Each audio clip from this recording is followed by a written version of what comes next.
Hey guys, please stay tuned after the episode ends for a very important announcement.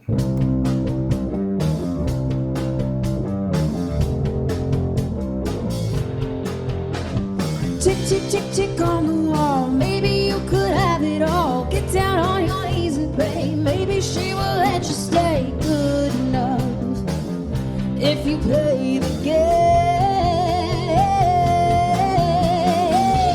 Here comes the music, don't resist. Gotta keep on moving. Here comes the music, just give in. Gotta keep on moving. All right, I'll just welcome. immediately mute myself. No, leave that on. Leave that on. That's going to be our cold open. Is your son crying? That's pretty rough. Yeah. And you know why he's crying like that? Because Yatito has been watching the news, and he is unhappy with the situation in this country. Let it be known on the record that I do not let my son watch the news. My 2-year-old son watch the news. No, our household is quite sick. Well, toddlers are always sick, but toddlers our household's for reals. He's sick right now. There's like some sort of like geologic process, like a water cycle, where like the sickness circles between children at like the daycare, and like back to them. So like they're never not sick for more than a week, is what I understand. It's not great. Yeah, toddlers are well, as soon as you introduce your child to daycare, it is usually an endless just parade of sickness. Yeah. In the summer it was actually fine. Like in the great. summer what was that? Daycares are a great petri dish for all new illnesses and diseases. They tell you it builds your immune system. So according to the experts, my son's going to have just the greatest immune system on earth. Yeah, that'd be good. He could be like Wolverine and like regenerate healing. Yeah. I'd love that. That's why kids should eat dirt and lick things, right? Isn't that an actual thing though? It is actually. My son doesn't actually eat a ton of dirt, but he does lick a lot of stuff. Okay, that should be good then. So Same. yeah, He's turned it into a fun game where I'm like, hey, buddy, can you not lick that? And he'll look at me kind of slyly, and then he'll just just run his tongue over any surface he can possibly get his tongue to, like this table or books. If you're a microbiologist listening to this podcast, first of all, stop. You have more important things to do. But secondly, write into us and tell us what is the optimal point of how much dirt children should eat to get a strong immune system? When is too much? One of my friends' kids, they're like big beach heads, so they go to the beach all the time. Their kids just eat sand, but they eat so much sand that it just like their poops are just sand. They have sandy poops. That sounds extremely painful. Yeah, it sounds like a problem. I'm lucky in that my son has never been a big... That's like Has never been to the beach. You've never been to the beach ever, Ian? No, he's No, saying I was has your asking son if never been to the James. beach? Oh, my son. He's been to the beach, I think, twice. The water touched him both times, and it was cold, and he screamed. Although I did have a friend in college I remember we took to the beach because I went to school in Charleston, which is on the water. She had never been to the beach in her whole life, and so we did like an adventure to go to the beach, which was about 4 minutes away. And she got to see the ocean for the first time. And I was like, you've lived a very localized life.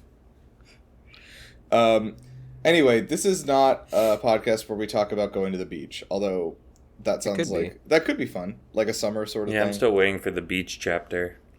Oh, wow. Is there going to be a beach episode in this book? I'd love that. I'm hoping. This book, of course, is A Court of Wings and Ruin, Part 3 of The Court of Thorns and Roses, which we are exploring in this podcast. I'm Nirav, and I'm your host, and I'm joined by Patrick and Ian. Say hello. Hello, I am Patrick, the one with the toddler. Hey, I'm Ian, the one without the toddler. I also don't have a toddler, so you have to find a new thing. Damn. I'll be working on that. Yeah, and we are going through the Court of Thorns and Roses series, 3 straight men on their maiden voyage. I don't know if anyone's jumping in, like, right now. Do you think this is an episode where new listeners are coming in still? I have no idea. Probably not. I have a hard time. I have a hard time believing that. Like, why would you start here and not just maybe even at the beginning of book 3 or something like that? Anyway, it doesn't matter because we're going to start with a tutorial on listening to podcasts. So, first of all, First up, press that. slap that like and surprise. Yeah. That Like and surprise. Like and surprise. Okay, first of all, what you need to know Every ounce is of my brain energy has gone to parenting a sick child while my wife has been sleeping. Aw, I am sympathetic to this. Also, This is the one without the toddler. yeah, I'm sorry. Well, wait, is sympathetic the one where I am also feeling it, or I am thinking about you? Empathetic, I think, is what. Yeah, right? So I am sympathetic to you. I'm not experiencing the same thing as you. No, but isn't empathetic the one where you? Is it? Wait, is it? Oh, I thought. No, it might be. Okay, it doesn't matter because we're going to be talking. We're not an English podcast. It's not an English podcast. The podcast where we talk about Feyre and Lucian and all their buddies. So we are on chapter 32. I think we were starting on for this section. Yeah. Okay, so last thing that happened was a big exciting fight in the library, or I guess not fight as much as like run away. But A runaway and then a massacre in the library. yeah, I guess that wasn't fun. But yeah, so the library thing, we met the thing in the pit, which is like definitely again. I got I eked another reaction out of Lindsay by just being right about something, where I was like, "Oh yeah, we saw that thing in the pit. That was the bone carver's other sibling." And she's like, "Oh, did they tell you that already?" I was like, I think you mentioned that last episode, okay, actually. Great. Anyway, so we got that. Clotho is dead. Is she? I thought that they mentioned in this chapter that some of the people in there died. Clotho's not Yeah. actually dead. I think she's one of the ones explicitly who did not die. Oh, okay. Oops. Clotho has survived. I think Clotho's the one who like dipped and like she's the one who called Reese. Like that's how Reese and Cassian Oh, you're showed right. up. I is see it. she- Yep. I see Yeah. that here. Okay. She has one of those special landlines that connects directly to, you know, like, Yeah. it's just Yeah. a black landline and she picks it up and goes straight to Reese. Reese is like, "I can't believe Clotho's dead," and then she calls him and is like, "The reports of my demise have been greatly exaggerated." So anyway, Reese shows up at the house. What is that favorite- reference to again? Star Wars. Star Wars. Which Star Wars? That was Yeah. that was Palpatine.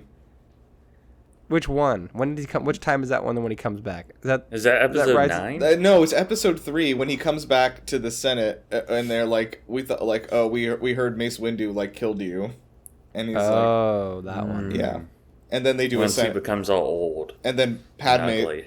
Padme says her thing, and she's like, "So this is how democracy dies, to thunderous applause," and then everyone will post a picture of that every day for them, every day. Oh, right. Okay. Anyway, so we don't hear about the story of Darth Plagueis the Wise, though, in this. Instead, we hear about. They wouldn't teach us that. It's not a story a Jedi would tell you. So, It's too dark. what we do hear about is that Reese went sort of bare knuckle boxing with these Raven people. I mean, sort of. The thing at the bottom of the pit kind of already had its way with them. Yeah. And they were like, Mm-hmm. he got to them when they were basically just like brains on a stick. Oh, right. And they yeah. were still like, they were barely alive.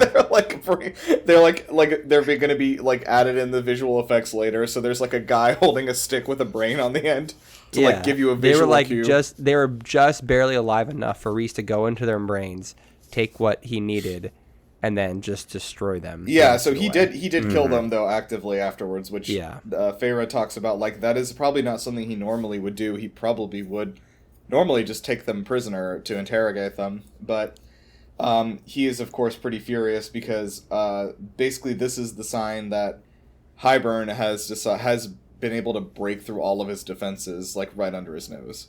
Again. Yeah. And then for a second time, he's like, okay, Amren's rebuilding the wards, but this time she's building them against the new spells. I'm like, once again, why not do that in the first place? I have this problem with like all procedural crime shows because they're like, oh, the autopsy, we didn't check for that poison. I'm like, why? Check for all of them. Yeah, I don't know. So Amren's building the defenses for a second time, this time for real. Yes. I don't remember them saying that Rysand got anything new out of their minds, that the two crows didn't just, like, exposition dump as they were chasing Feyre. I think he pretty explicitly got that, oh, bud, what's up? I think the one explicit information he got is that the King of Hybern had some secret spell that he was able to use. It was his once-a-time scroll that he had in his pocket, but I think they told that to Feyre anyways. Yeah. So they're just kind of just confirming it. Aw. If you know what I'm thinking, if Yatito, if we just like put this on hold for like 5 or 6 years, we could just have Yatito be a guest actively on the show. I don't know if I want my son, who in that age would be a 7 or 8 year old. I don't want a 7 or 8 year old reading this book series. What if we just put him on the beach that makes you old, and then bring him back here? The beach that makes you old? I don't want my son on the old beach, unless there's like an opposite beach somewhere that makes you young again. That movie was pretty stupid, but I still think that having a rapper there whose name is Mid-Size Sedan is probably one of the funniest things that's ever happened in a movie. His rapper name is Mid-Size Sedan, and it's just like it's played completely straight. The fact that it's played straight in this book, this horror movie about old beach is kind of crazy. That's how Shyamalan does it, though. Then he spent $40 million making a movie to try to launch his daughter's pop singing career, who is apparently not so good at it. That's what Trap is. What movie is this? Trap. The pop star at the concert is his daughter, and like the whole thing is like just the whole movie is basically like an excuse for her to have like a big like album and release it to many people at the same time who will actually hear it because it's in the movie. Huh. Also, spoilers, 2/3 of the way through the movie, she becomes the main character for almost no reason. Hey, man, gotta appreciate that he loves his daughter, at least. I Good for actually... him. Yeah. Okay, I know this is not related. I want to give a shout out to this guy. I know he makes bad movies a lot of the time, and he also made the worst movie of all time at one point. Which one was he? Could be referring to a number of The films Last right Airbender now. is what I'm referring Okay. to. But he is like completely outside this Hollywood system. He has his own studio at his own giant lot in Pennsylvania. Every time he films a movie, he does it there. He sets up everybody on, like, cast and crew, everybody in individual log cabins on his property. They all have full facilities and everything. He has built this giant, like, studio compound.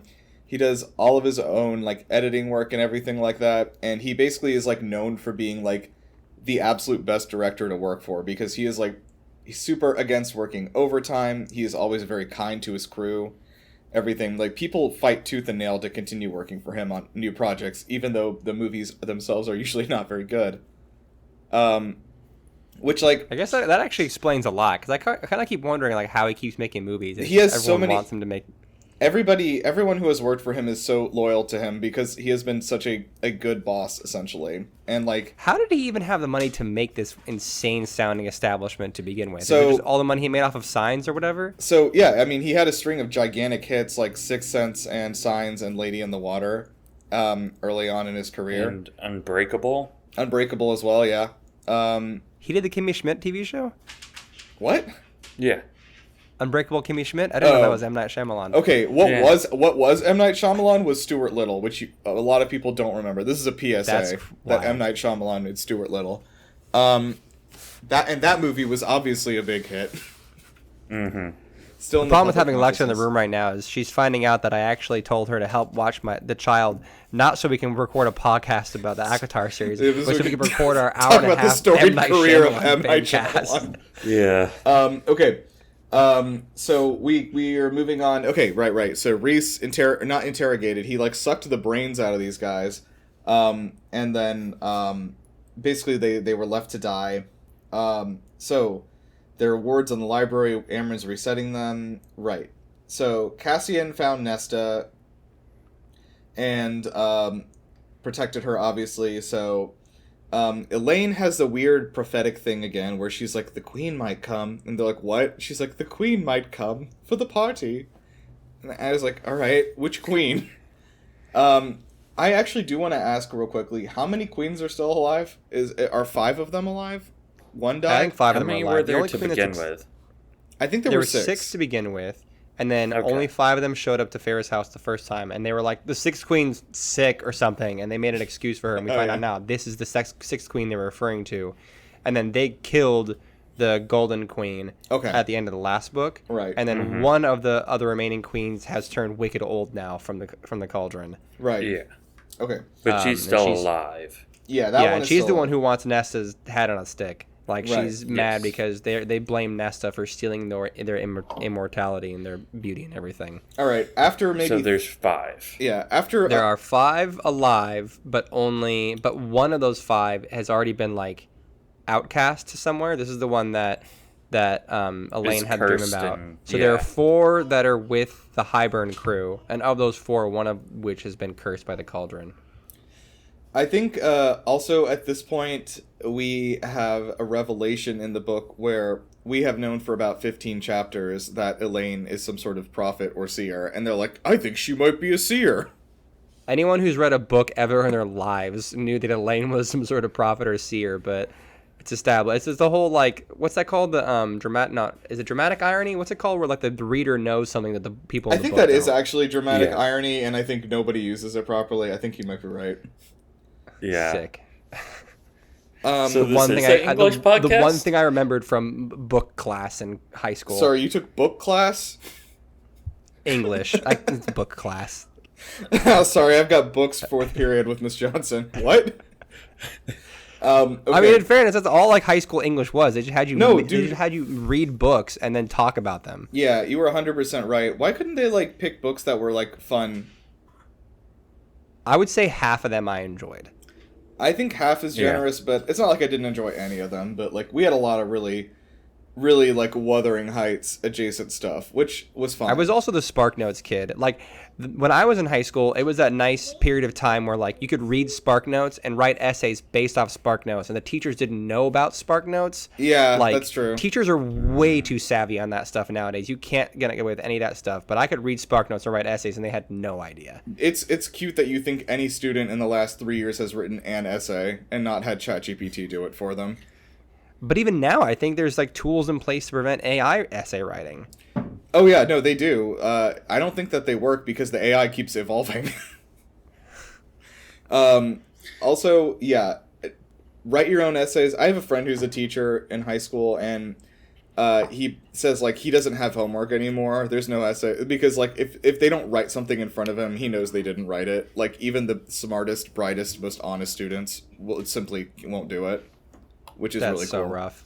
Which is really I cool. saw some. I've seen some videos online that, like, kids nowadays have, like, don't know how to read.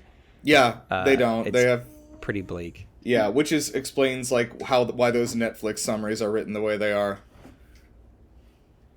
I'm just saying it's like the lowest common denominator thing. Okay, we gotta move. Elaine is like, the 6th queen is alive, and they lied and said she was sick. So, like, that was not actually what was happening. And so she can't see what's going on exactly, but there's something about, like, a dark sorcerer, and that there's an onyx box. And that, so she's having, like, these visions of, like, I think she's, like, seeing images, but she, like, doesn't know what they mean, basically, which is classic seer stuff. There's other girls like the queen. One day, by day she's one form, and by night she's human again. I don't know if you guys also thought of Shrek at this point. I was thinking a werewolf, but I do like the Shrek parallel better. I was thinking she was an ogre by day, and then at night she turns into a human. Sort of a reverse Fiona. I like Yeah. that. But Elaine... Alexa said Princess and the Swan Princess. Is the Swan Princess based on Shrek? This is a real boss baby moment.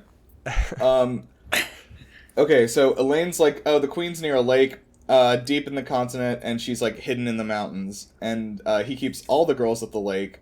And I was like, what is this sort of M. Night Shyamalan compound this guy has built here in the mountains? Yeah, so then there's different women who have white feathers. I don't know. Are we to understand these are like the Celestials or whatever they're called? What are they called in this? They gave them a name. Oh, what are they called? The Seraphim. The Seraphim. The Seraphim. Yeah. Nice. Good pull, Ian. Dude, that was good. Yeah. You now there's a guy who knows how to read. Literally, he's the only one of the three of us who's actually reading these books. That's true. I think it's just other people that he's cursed and like that turn into birds during the day and then humans at night. I misunderstood this. I thought they were like angelic beings and that's why they had feathers. Seraphim I think just turned a bunch of people into birds. Okay, well that sucks. The Seraphim are angel people with wings, but this man in the lake is Lake Man. Yeah. He's the bird cursor? The bird cursor of Alcatraz. I think I missed this bird curse explanation. I actually think I did too. This is unfamiliar to me. So Ian, you're either making this up or this is just an audiobook thing that went in one ear and out the other. I think I might. So it's Elaine's prophecy about the queen. Uh-huh. She's talking about how the queen got cursed to become like a firebird, and like her feathers are fire. She's at the lake. Phoenix. I remember talking the Phoenix situation. Right. Yes. Okay. Yeah. Is this the plot of that movie Bird Box? I think so. No, this is the X-Men movie that didn't do too well. Uh-oh. X-Men Dark Phoenix. Oh, right. Okay. And I think it's just implying that this isn't the only time he's cursed a woman to become a bird. And so there are other birds on his property that are also women. Look, I'm sorry. Like, if you've turned one woman into a bird, the second one, it gets easier and easier after that. Yeah. I don't want to kink shame, but this is a little weird. Okay. So they're like, okay, this queen must be important, and she must be threatening to the others if they're turning her into a bird at a lake. So we need to get her. Yes. And so Lucian, there's actually a sort of a fight. You know, like when you're like have a big family group dinner and like everyone's fighting over like, oh, I'll pay the bill. Basically, that happens. But like, I'm gonna go hunt for this queen in the mountains. And it's this whole discussion of how like everyone's too valuable, and Lucian's like, not this guy. Yeah. I am doing absolutely nothing. That is true. I mean, also Pharaoh was about to volunteer. Yeah, she was. Oh yeah. I actually was kind of happy that nobody really was like. It didn't seem like anybody questioned that like Lucian was like leaving to like escape or betray them or anything, which I don't think he is either. I'm glad nobody was like, well, how do we know you won't betray us?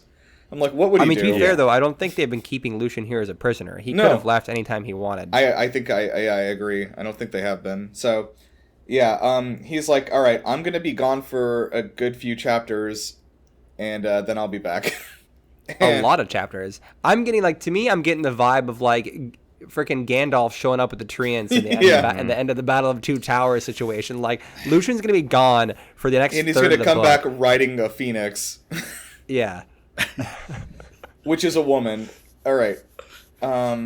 So anyway, we go to what was I saying here? Oh yeah. So he's going to get the queen. Amren starts hunting around Valaris, doing the wards and trying to hunt down any spies. And she's like, I ain't finding anything. And they leave, and then all the villagers they leave. Like Rhys had to issue a warning to all of Valaris. Like, all right, she's on the hunt tonight, and everyone had to leave like lamb's blood on their porches as little offerings to Amren claws. They leave like a little cup of lamb's blood and some meat cookies out for her, and she goes to everyone's house hunting for spies. Yeah. Is she going to? What if he issued that warning to everybody? Wouldn't the spies also leave meat cookies out for Amren claws? Well, I don't think Rhys specifically was like, leave blood out. He kind of just said, hey, she's on the hunt, so only if you're in the know do you know to leave out Amren treats. So if you missed the last memo, you're dead tonight. Basically, well, yeah. I think they were just doing that as superstition, not like, oh, they left some blood out, I'm not going to investigate this area. Oh, okay. Yeah, she's being courteous to her. Yeah. Like, hey, thank you for your services, Amren. Have some blood. A cup of cold blood.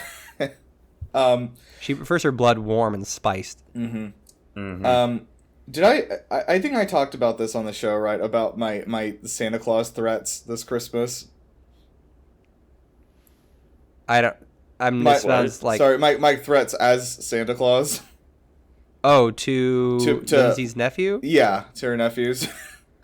Okay, I already did do this then. Never mind. I can't remember if it was on this podcast. You at least mentioned it in the Discord server. I can't remember if it was on recording or not. Okay, real quickly, and this was at Lindsay's sister. She has 2 children, and her boyfriend has 2 children as well. They're kind of all in a group together. So, and Lindsay's sister did ask me to do this. She told me to write a threatening letter from Santa this year, and I did it because like they don't know my handwriting, and these kids are again between the ages of like 4 and 6, I think. So you also could have used a magazine and just like cut out a bunch of letters and left that. Yeah, that would be way better use of my time.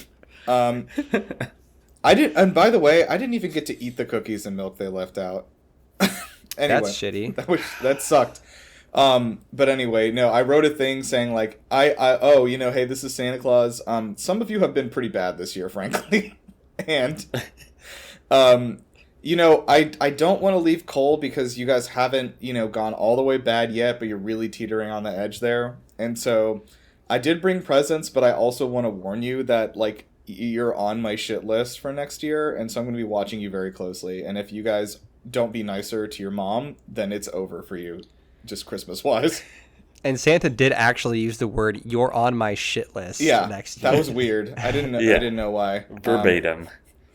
But this is so sad because the girl, she was, oh my god, she started crying and she's like, is it me? Am I the bad one? And I was like, no, you're the only good one. You're the only one who's not attacking me.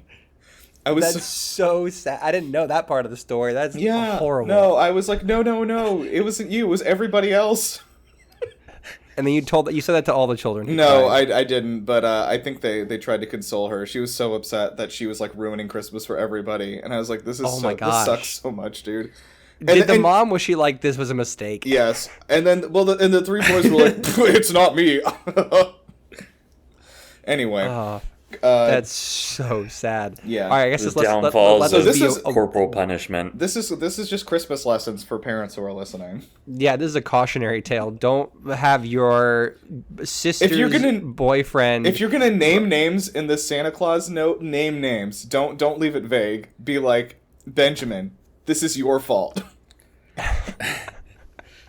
Okay. What if Santa? I know Santa kind of only operates one day a year, but what if they got like a follow-up letter from Santa 2 days later? They're like, "Hey, Santa's like, hey, y'all, just to be clear, to clarify, I wanted to issue an apology." I may have break out the ukulele. Oh God. Oh my gosh. Okay. Yeah, that involves Nirav actually getting a Santa costume and really making a video. Yeah, you're assuming I don't already have one and a ukulele. All right. Okay. So Amren's like, hey, Amren like sort of runs in and she's like, hey, Hybern has attacked the summer court. They're under attack right now. That sucks. And I was like, man. So yeah, we are like, obviously they're all scrambling. And so the Prince Varian, who, we met in the last book, he has sent a warning to Amren to prepare their defenses, but Rhys is obviously like, well, we can't let Tarquin try to fight them alone, especially because, like, I know his forces are, like, scattered around. They're not even all concentrated on the capital city. And so he only has, like, half his troops there, basically. Yep. And so Rhys is like, hey, like, okay, so the Kier in his army are not ready to move yet, and they don't have any of the other allies showing up. And so, like, the Illyrian army is basically all they have, which I was like, that sounds pretty good. And so, I mean, they're a bunch of flying guys with spears. I don't know. That sounds pretty helpful. Yeah, and so they go to the Illyrian camp to, like, rally the Illyrian troops. And then Rhys ends up, like, winnowing the entire army into the summer court, which is wild. Like, I can't... How many people is that, and how much winnowing back and forth does Rhys have to do? It's one of those... They all have to hold hands. Oh, like, yeah. Link in a giant circle. And I was imagining they're doing that thing where, like, you know, the farmer and the goat and the tiger have to cross the river, and he has to, like, figure out, like, what combination of things to come back and forth with. So That's what took so long. Yeah. He gets everyone to he gets all Illyrian warriors to group themselves by weight, and he gets one from each group to make sure he's balanced when every time he winnows back and forth. The denser they are, the easier they are to transport. That's a trick you don't know. Interesting. One thing I'll note too is that, like, from the crow incident seems to have really spooked Nesta. Like, a lot of Nesta's bravado and shittiness is kind of gone. That's a good point. She seems to have, like, gotten a little bit of a wake-up call about, like, hey, maybe now's not the time to be a big asshole all the time. Yeah. So, after the whole crow incident, she, first off, when Cassian finds her, she actually, like, clutches to Cassian, like, she runs to him and clutches him, which is the first time she's done that, far as we know. Yeah. And she, like, begs, she's like, Farah's in there. And then after the incident, she's, like, really, really spooked. And then now, before the battle, she's, like, kind of nervous. She's, like, sees everyone getting ready for the war, and she's like, what are you guys doing? We're gonna, like, she's like, and Farah's like, we have to fight. We're gonna go fight. You stay here. And Nessa's like fully freaked out now. And we see that after they get back from the war too. But, like, it seems like there's been a real change in Nesta in this chunk of chapters. Yeah, I remember now, even when they get back from the library, like, the first thing Nesta does is, like, where's Cassian? Have you seen No, that's after the battle. Oh, it's after the battle, sorry. Okay. Yeah. Yeah. Yeah, but so it seems like she's also warming up to him, which is, I guess, good for him, although I think he deserves better. Let's Well, he doesn't think that. Cassian's always had the hots for Nesta. Yeah. Man, that sucks. Okay.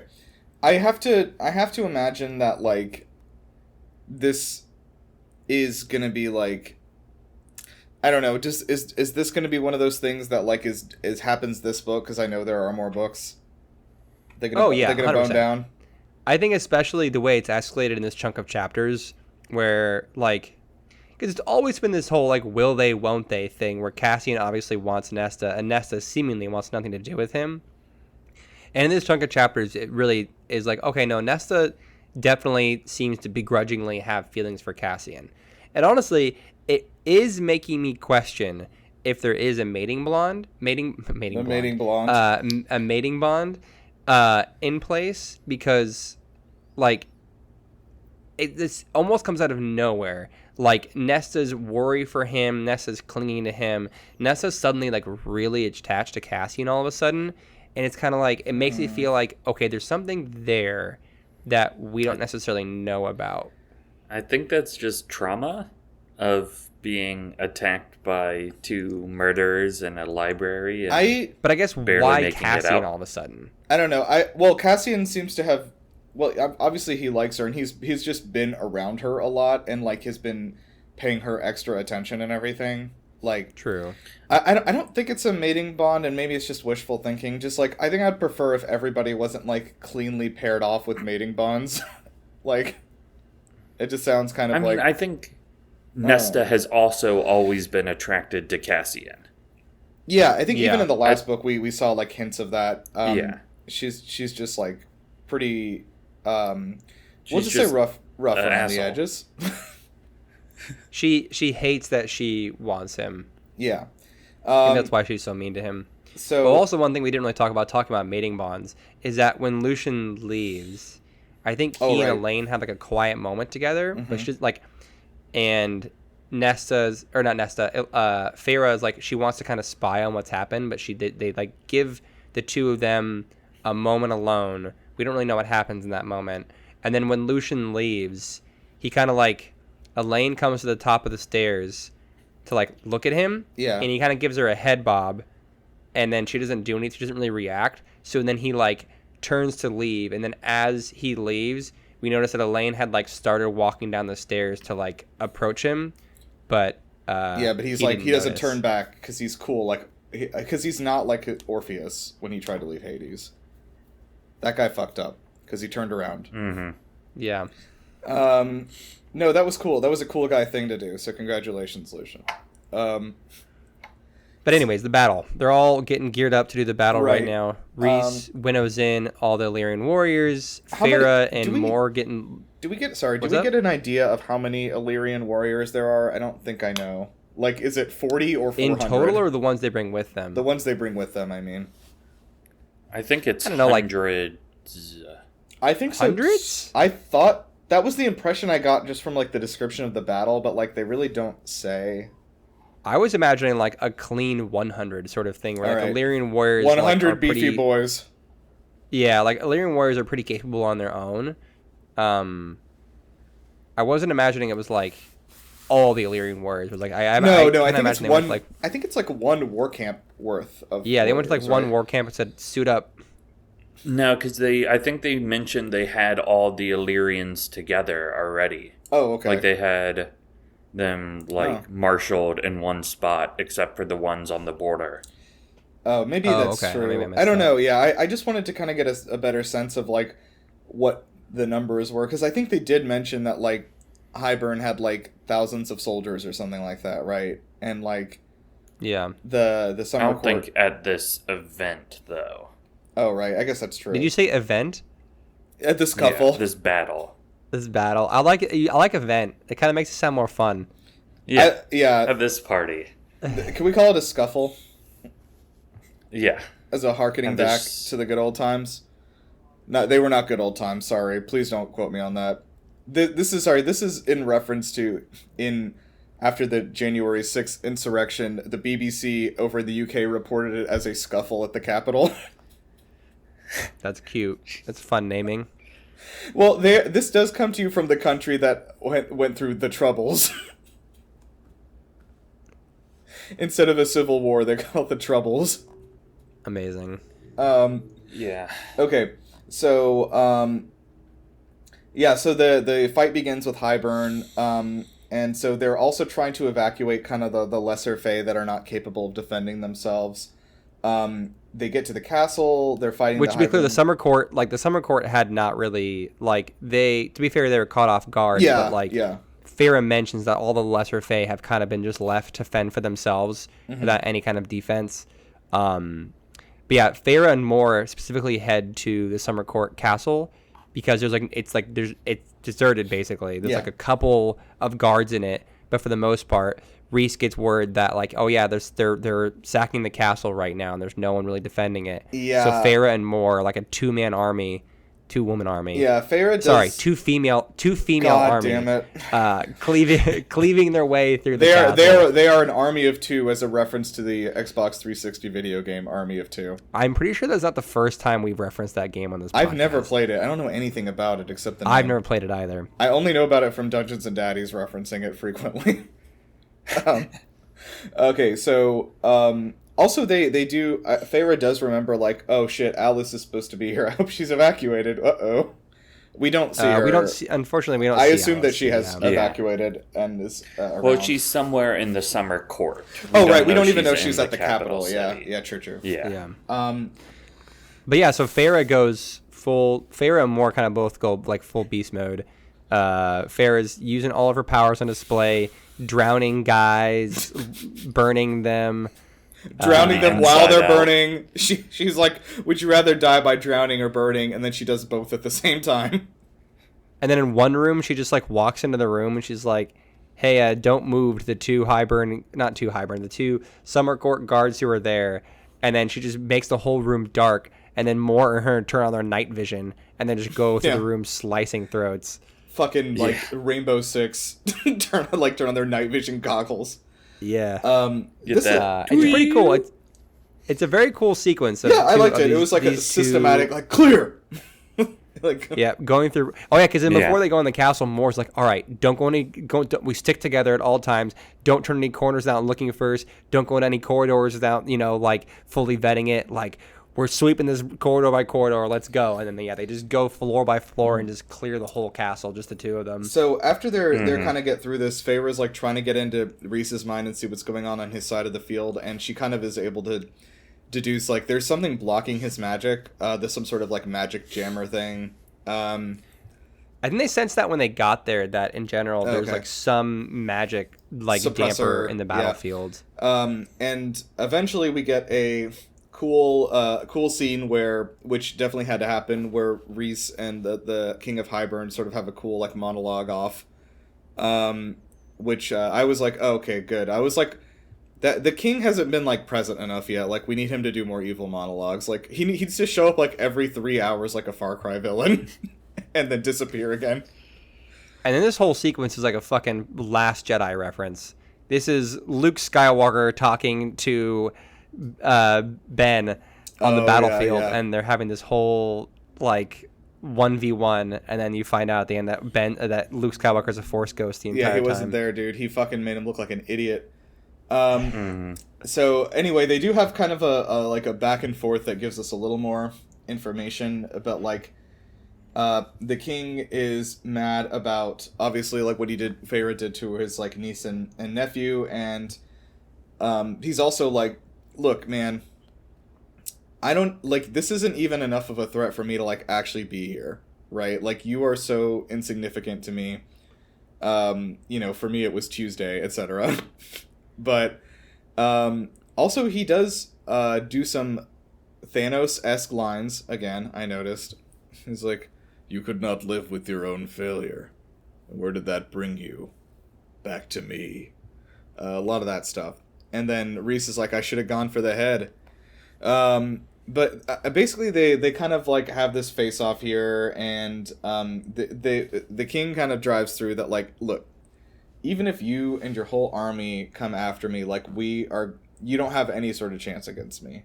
Like, and the king also gives his cool skewed view of things, which is like, oh, the humans, they're so disgusting, like, and you want to be friends with them? Like, they're a blight on our earth. I have to wipe them out. Don't you understand? Yeah, the king's kind of like, why am I doing this? Why am I doing this? Because I've been living under the you abandoned us, and I don't know. He did this whole like he did a whole thing where he's like, the most oppressed race is gamers, like, basically. And like, yeah, so he basically is like spinning this thing about how, like, I mean, I think we've talked about this in the past, like, the king has been doing this whole thing where, like, he has been using humans as, like, a scapegoat for all the problems all citizens are facing at all times, which is, like, like real life, I guess. Yeah. Which is great. Sounds familiar. Yeah. And so, of course, people are, have been riled up enough to, like, actually follow him into this, like, insane thing that's happening. And so, the king was like, look, man, Rhys is going to... Sorry, I was trying to find myself here. So the king's not actually there, as we said. He's an illusion, and the king is like, this is just a taste of what is to come. Is this another one of his one-time spell trick things? He has a lot of those, which is... It feels very narratively convenient that it's just like okay, well, we can't make him too powerful, so we're gonna give him all these like little one-trick he has spell spells, scrolls, right? We talked about those. Yeah, they're expendable, one-time use, and they're he uses it once. We get a fun glimpse of his power, and it does feel like a very like narrative convenient thing to just be like, all right, we're gonna have the king do some crazy powerful stuff, but he can't do it again, so whatever. It's just a one-time thing for a fun trick. He used his ultimate ability, but he used it 4 times. Yes, and it changes every time. Yep. So Feyre is like leaves Rhys's mind, and she's like sick and vomiting, but they head back to the palace, and this is where she meets Tarquin, and this did not go the way I thought it would. No, it also did not go the way I thought it would. Yeah, so it turns out he legitimately hates her and wants to kill her because of the fact that she lied to him and robbed him, which, like, I understand being mad about it, but, like, he legitimately put out a hit for her life based on this. And additionally, he blames this entire battle on her. He's like they were able to attack us so quickly and catch us off guard because you destroyed the spring court. You left an opening for them to just park on the spring court shores, which is right next to the summer court. So Hybern set up camp there, and they were right next to us to just come and attack us and catch us off guard. This is all your fault, Farah. Yeah. And I don't know why neither Farah nor Reese correct him and are like, hey, Tamlin already partnered with Hybern. We didn't do anything about that. That's true, because I think he doesn't know that Tamlin, like, betrayed everybody to join Hybern. Like, I think he... I think he's right, though. I mean, think it is her fault. I think it is it is inadvertently her fault. fault. But Tamlin like gave Hybern the okay to like enter through his court. The whole time Tamlin and Lucian were talking about how they were going to like try and mitigate how much Hybern actually was able to enter. This is not like a defense of Tamlin, but the agreement he made with the King of Hybern was that they could use the Spring Court to enter Prythian, not to enter and invade the other, like, Fey territories. Which I think Tamlin was very stupid for assuming that wouldn't happen, but that also isn't what he, like, thought was going to happen, I guess. So, yeah, I don't know. I mean, like, I think it is partially, like, on Farah for, like, the fact that she left, like, a pile of chaos behind her, and, like, we don't know what happened after that. But at the same time, it's like, really, what else could she do at that point? It's... Yeah. I think it's good, though, that her actions have consequences. Yeah, I can see that. And this I think... weirdly does remind me of, in Game of Thrones, Daenerys, like, how she has gone to, like, these cities with good intentions across Essos, and, like, essentially, like, creates a power vacuum, overthrows a dictator, like, one city at a time, and then, like, doesn't understand all the things that were in place, like, under that, like, authoritarian system that kept the city running, and then she leaves and doesn't really look back at what she's left behind, and it basically turns back into the same thing that it was before. And, like, she finds that she is, like, just essentially, like, creating this wake of destruction behind her isn't, like, creating democracy. Like, people are just falling back into, like, authoritarianism. Which is not, like, the exact same thing here, but yeah, like, just... I don't think she gave a lot of thought, frankly, after leaving the Spring Court to, like, what is going to happen to the people in the Spring Court now. Because I don't think that she thought, like, oh man, I feel so bad about what about destabilizing this place. Like, I hope everybody's okay, even. Like, there wasn't really a lot of that going on either. But... yeah, I guess she didn't think that would happen, but... it's just that I think she just has to realize, like, her actions have consequences, even if they were probably I mean, obviously this is not a great thing to say, but, like, this is, like, a for the greater good moment, right? Like, where she's like, okay, well, it's better to have destabilized this court and turn the people against Tamlin, in order to, like, but then, of course, like, leaving this power vacuum where, like, well, if Tamlin's not in charge of the Spring Court, then Hybern is, I guess, Yeah. But I agree with, I would just word it, like, I like seeing that her actions have consequences and she can't just, like, be cool and good at everything without, like, anything coming back to bite her. I mean, we've seen that same thing happen with Reese, too. Like... Reese is, constantly painted as, like, this perfect dude, but more and more we are seeing him kind of make some mistakes here and there. Yeah. And it's nice that the characters in this book aren't just like Reese is perfect man. He's the perfect male. He does fuck up occasionally. Yes. But yeah. Anyway, so he does order them to leave as basically as a. Like, okay, fine, like, yes, you saved my court, so I'm going to allow you to walk out of here without trying to slit your throat right now, is kind of what it comes down to.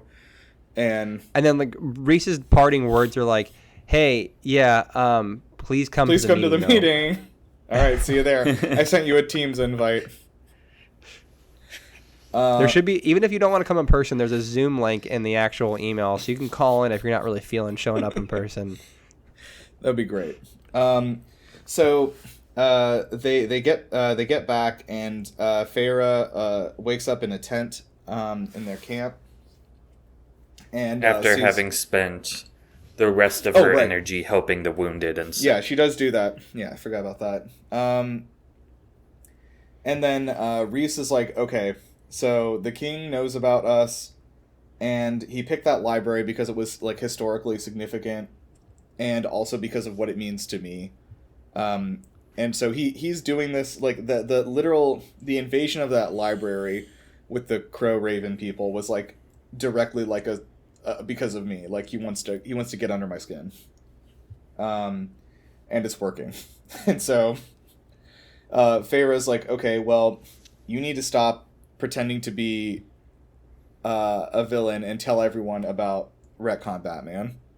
And yeah, this is interesting. I kind of was surprised by this, but I also think I was like, she makes a good point, which is like, Hybern already knows about Valaris. He knows where it is, and he knows how to get in. We don't have anything to lose anymore. You need to like tell everybody the truth about like the Court of Dreams and Nightmares, what we've been doing all these years, what you've been doing vis-a-vis Amarantha and like, and then the Night Court, etc.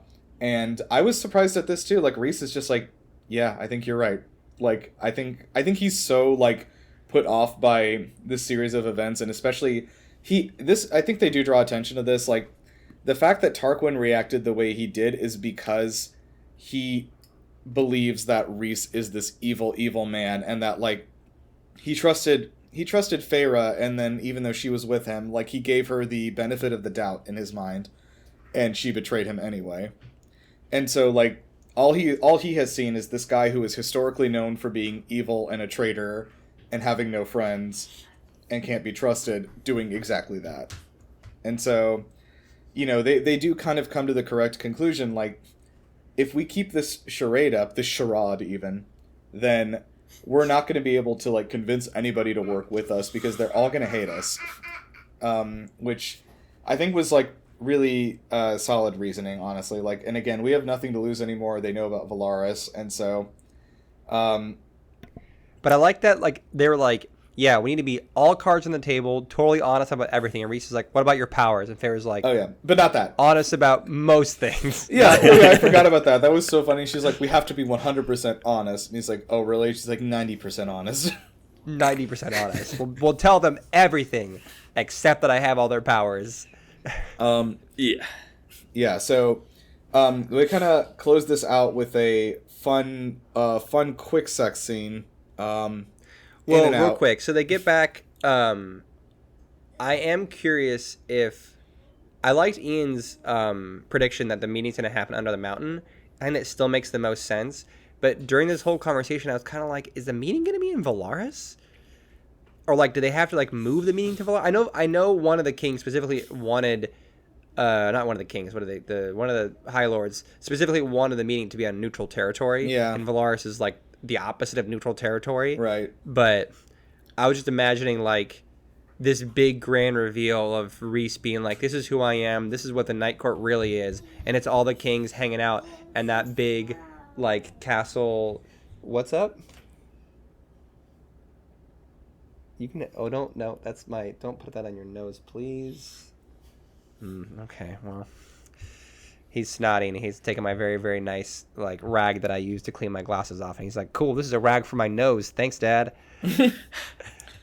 But yeah, I'm thinking there's gonna be some reveal to all the rest of the High Lords about how amazing of a person he is and how cool Valaris actually is. Yeah, that probably seems like the smartest thing to do, but like taking them into Valaris probably isn't, just because like I feel like at least one of them is like gonna side with Hybern, or like, I mean, even like this is another thing which we don't know what's gonna happen. Like Tamlin is also invited to this meeting, but like I don't think he'll show up still, but like if he did, would he want Tamlin to come to Valaris and then go back and tell the King of Hybern all about it? Like, or would it matter at this point? So we'll have the King a of second Hybern meeting. already knows. Yeah, I guess so.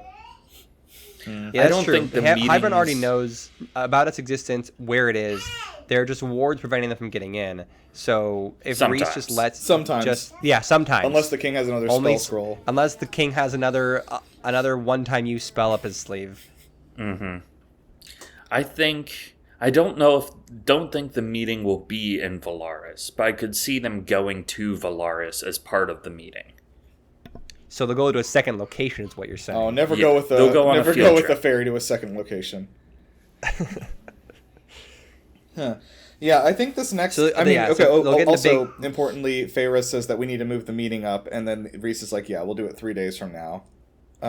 Wasn't it like 4 days from now? Like they moved it up a day? No, it was gonna Yeah, be. they just It moved was it gonna up. be a week. They moved it up a few days or whatever. Oh, okay. Yeah. But still, like, I was like, "Yeah, you need to have this meeting tomorrow, dude." But yeah. And then do we talk But there'll about? be do we one actually more talk chunk of chapters before the meeting. Don't do that, please. I think we keep predicting that there's going to be a chunk of chapters before the meeting. Like, okay, next chapters is going to be the meeting. So, but okay, this time we're saying no meeting in the next chunk. The chunk after that will have a meeting. I don't know. So the man. next 9 chapters we're reading is going to cover the next like 3 days leading up to the meeting, Yeah, pre-meeting. and the episode's going to end on the big cliffhanger of Rhys walking in the door and he's like, "All right, meeting time." You know what I'm imagining in my head for this meeting, by the way? You know in Pirates of the Caribbean 2? Oh, the fucking with the meeting. the pirate lords. I think that's the third one, but yes, I know what you're talking about. Is it the third one? Yeah. Oh yeah, it's the third one. You're right. It's all the pirate lords coming together in the pirate lord town. Whatever Yeah, it's and called. then the fucking who was it? Keith Richards from the Rolling Keith Stones Richards is walks also in. there. He's Who's apparently- he's Reese's dad. Yeah, he's Reese's. Keith Richards walking is Reese's dad. That would be pretty good. I like this idea. And they need to vote for a new fairy lord. Yeah. There we go. Yeah. No, I think that this meeting will probably happen in the next set of chapters at least. Maybe there'll be like a buffer of 3 or 4 chapters before it actually happens. But like, I guess just to be contrarian, I don't think it's going to happen for 2 full chunks. what? There's I going to don't be think it's going to happen at all. 18 Oh, wow. chapters Okay. until the. It's going Okay. to be in the next book. Can I revise my statement? I think that they're going to be like, actually, so many people are having trouble getting out here. We're going to do a Zoom meeting instead. No, I think this, whenever the meeting does happen, I feel like at this point, now that I've heard about like the total destruction of the Spring Court and that like Hybern is sort of running things, like I feel like Tamlin will show up, but I don't know for what purpose, because he might be showing up just to beat up Rhys or something. I think he'll be like the High Lord of the Spring Court in exile. Yeah. So you Like, think he without- shows up like beaten, like?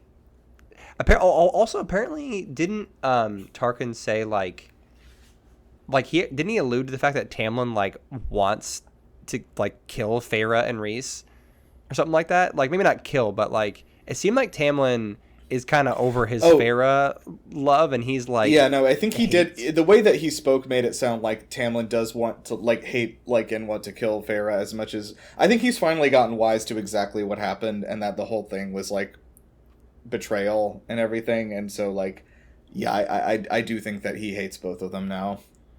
That's great. Love to Yeah. see it. That's growth. Yeah, it is growth. Good for you, Tamlin. You learned to hate what you used to love. Mm-hmm.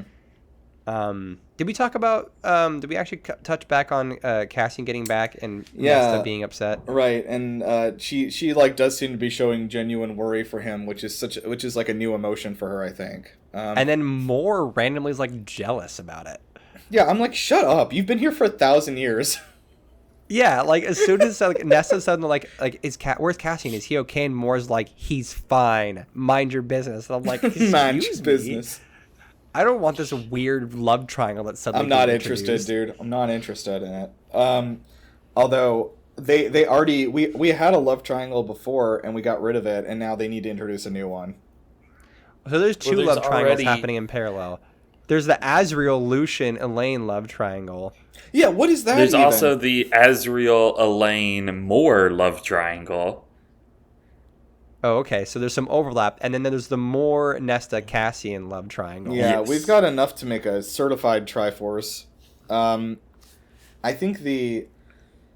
think I would like for this to stop, but I also know that's probably more of the purpose of these books is to just have these love triangles banging into each other. Oh, nice. Ian is counting, by the way. He's quietly counting to himself. Are you trying to count all Yeah, the hold people on. involved in these love triangles? Yeah. I'm pretty sure it's exactly 6 people overlapping across 3 love triangles. So if they all just like, hey, we're all gonna So call it's a dibs love on one hexagon. Well, yeah, person. everybody pick one person, square dancing harder.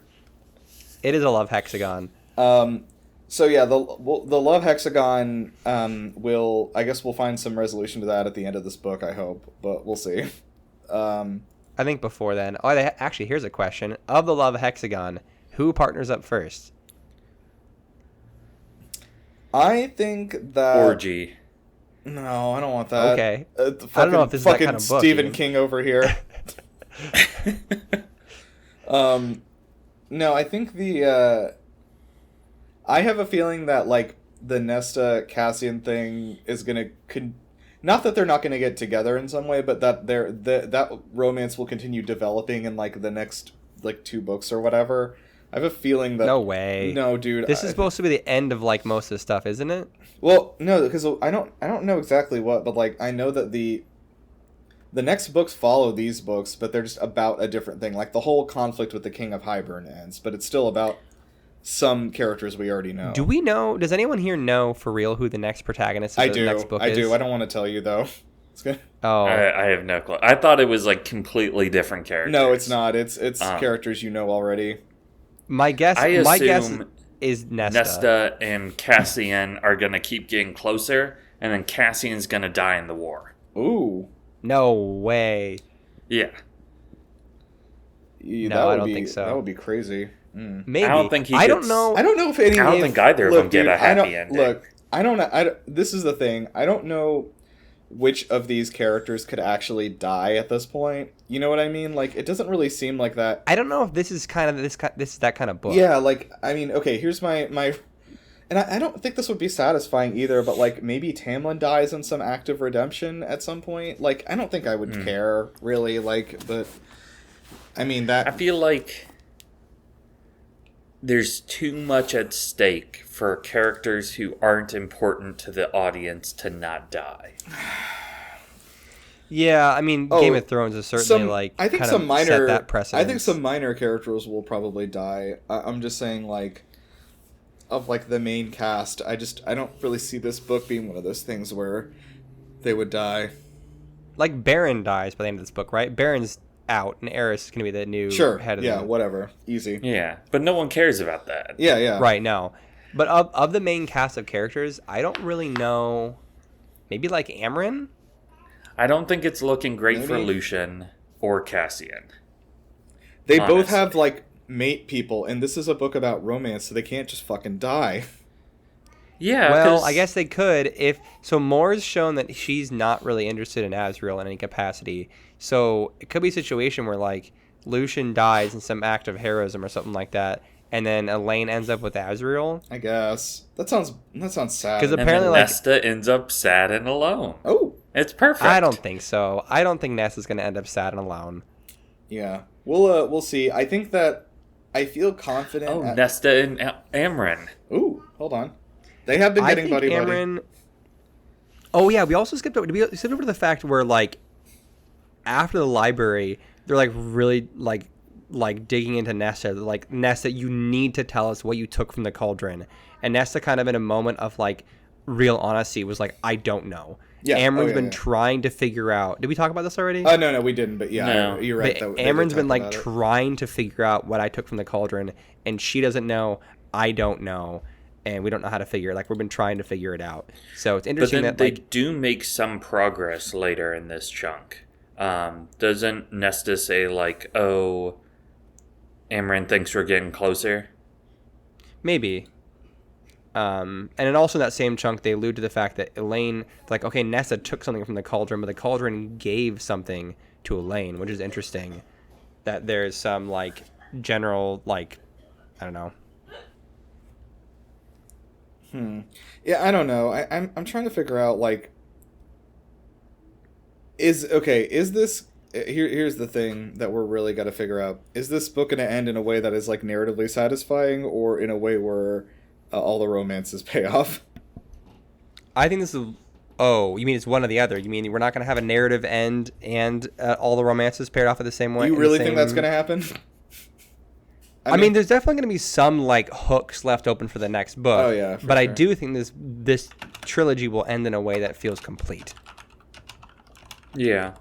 I also think over these 3 books, we continue to get bait and switched about like how much of a romantasy book it is.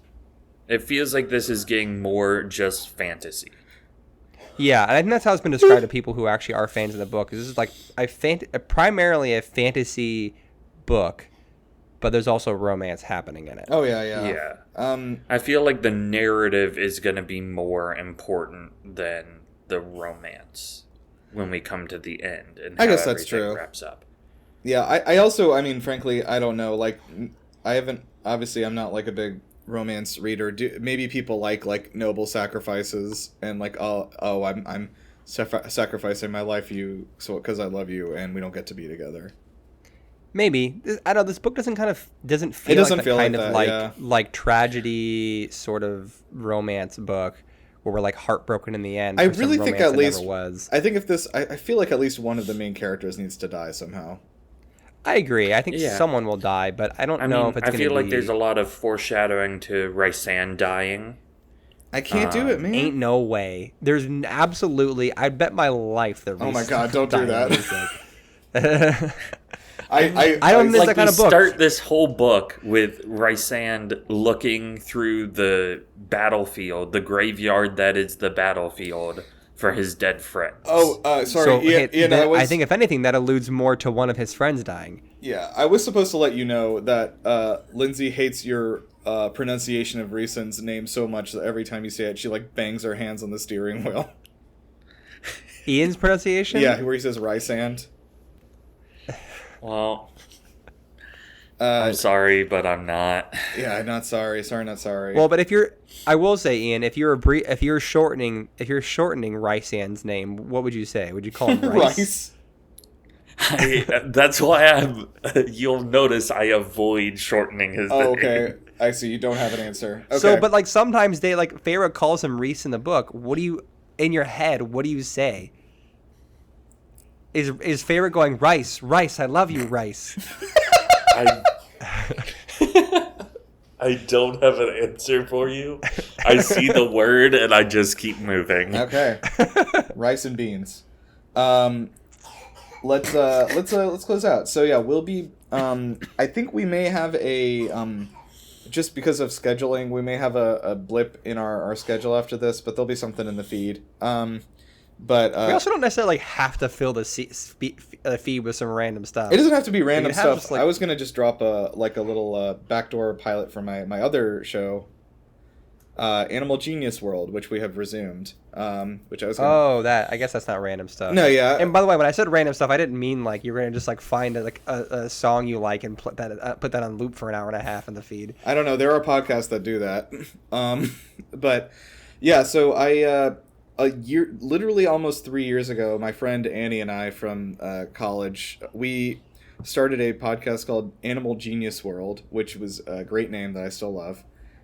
Where we basically we both have science degrees and we don't get to use them very much in our real lives. So I thought it might be fun for us to like dig into like the ecology, behaviors, like, you know, the impact, the interaction with humans of a different animal each week, but also keep it like very casual and fun. So we're trying to like set it up to be like, hey, there's some scientific information, but also it's really casual and fun. We're delivering it to you in a consumable way. And, you know, every time we have, like, biology or chemistry terms, you know, we stop and explain the principles and, like, try to be, like, really, like, hey, anyone can listen to this. It's a show about animals. But you're also learning something. It's edutainment. So that's called Animal Genius World. It's on any podcatcher you want. Go check it out. But I think there'll be an episode in here probably, just to give you guys a little taste. But yeah, I really enjoy doing it. And the nice thing is that we can just have people on and say like, hey, let's talk about your favorite animal. And they don't have to do any research or anything. They just show up. But is this one of those situations where you're like, oh yeah, let's cut to a clip right now, and then we hit pause, and the clip comes back, and all three of us go, whoa, man, that was so funny. Oh, yeah. That was. All right, let's do it, guys. Yeah. 3, 2, 1. Whoa, that was so funny. Oh, that was amazing. That was such a good clip. I love That that was part so when they're good. talking about the That cheetahs. was both Information and entertainment. All right, Perfect. now I have to Actually, find a sorry. clip of me talking about a cheetah for this to make sense. Okay. We can redo it. We can redo this clip like with 6 different animals of your choice. You can just use this as much as you want. Okay, so I guess let's Cheetah. let's I said the word. I said an animal that my son knows no. the most. Now I was We just gotta saying go- we cheetah gotta over and go. over again. All right. So thanks for listening, guys. We'll be back and progressing through the story. Let me see. I think that's probably all I've got. Does anyone else want to shout anything else out? I'm good. Hey, I don't have any other podcasts. Would you like to shout I out? don't have any other. Would you like to shout out James, Yetis? can you say keep on trucking? Oh, he saw the video feed of everyone and he's just stopped. He's just locked covering my up eyes. completely. James, can you say keep on trucking? Say keep on trucking. Why are you suddenly not talking? You were just yapping like a second ago. Whatever. All right. Next, we'll get a keep on trucking out of him at some point. In honor. Oh my God! Of course now. Yeah. Okay. In honor of Yatito, I'm gonna recommend also the Far Cry 4 DLC, Valley of the Yeti. Valley of the Yeti. Yeah, which is pretty good. Okay. All right. We'll see you guys later. And until then, keep on trucking, I guess. Oh, and support local bookstores, maybe. Yeah. Definitely. Keep Sounds about on right. trucking. All right. See you Keep guys. on trucking.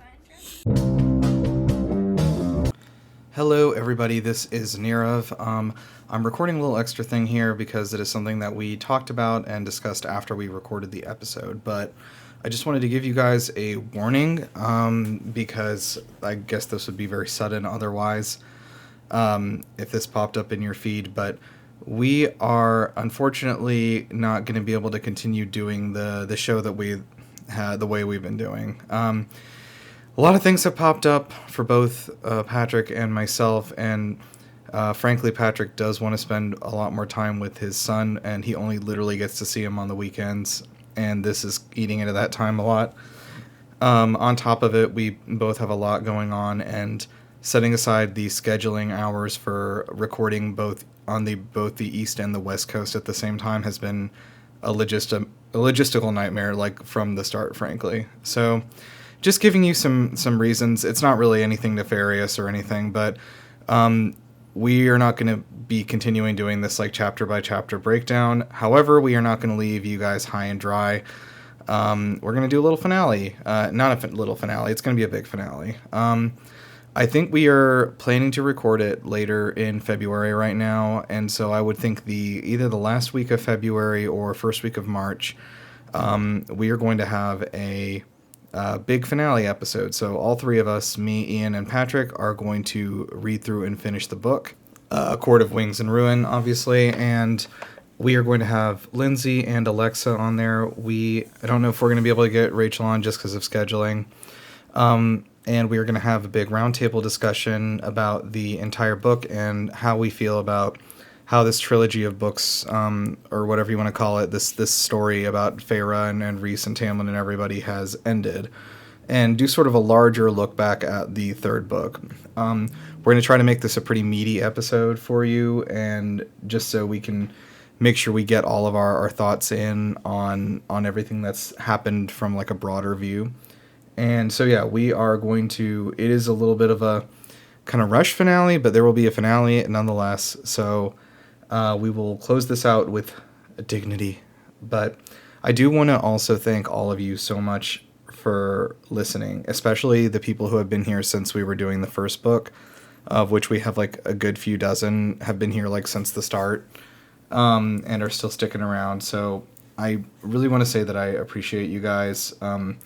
When I thought of this like 2.5 years ago, it was a stupid joke I made at a bar with my friends, and it just had me reeling at how stupid it would be to do. And well, here we are. I got caught up in that. So I'm really happy that we did this. I'm so glad that I did this, and I am going to miss it. But it has, unfortunately, I have a lot going on, and the scheduling and stuff, as I said, is just going to be pretty difficult. While we're here, I do also want to give a very public shout out to Ian for joining us so late in the game, and I feel bad for only having him on for a few months before we do this, but he's been like a real trooper reading through those books so fast and catching up and agreeing to do this. So I've been really grateful to have him on here, and he's definitely provided like a lot of viewpoints that like Patrick and I didn't come up with on our own. So I'm glad that we've had some of that kind of stuff come up on the show. I'll probably talk more about this in the finale and just saying goodbye and thank you, and maybe I'll throw out some analytics and stats, which you know are my favorite. And in the meantime, I guess we will see you guys at our big blowout finale. We'll see what we can do to make it special. Maybe Sarah will show up on this one. I don't know. Sarah's a maybe on the Facebook invite.